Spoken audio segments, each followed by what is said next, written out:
Ils font le tour du monde avec leur Cybertruck. Lars et Alan, deux jeunes américains, se sont lancés un pari fou faire un tour du monde en Tesla Cybertruck. Ils sont actuellement de passage en France.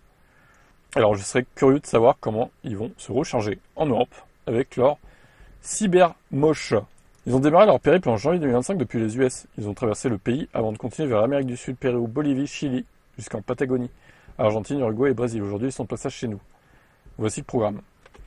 Le mardi 12 août à Lille, le 13 août à Paris, et le mercredi à Savigny-les-Beaunes, dans le château.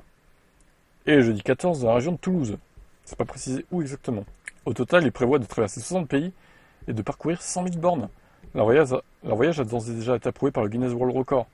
Ils sont assurés de décrocher un record mondial s'ils vont au bout.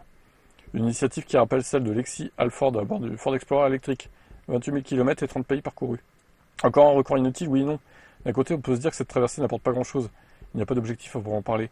Mais si on voit vers à moitié plein, on comprend qu'un tel voyage permet de montrer les capacités des véhicules électriques sur un trajet très exigeant comme celui-ci. Donc ils ont leur compte Instagram.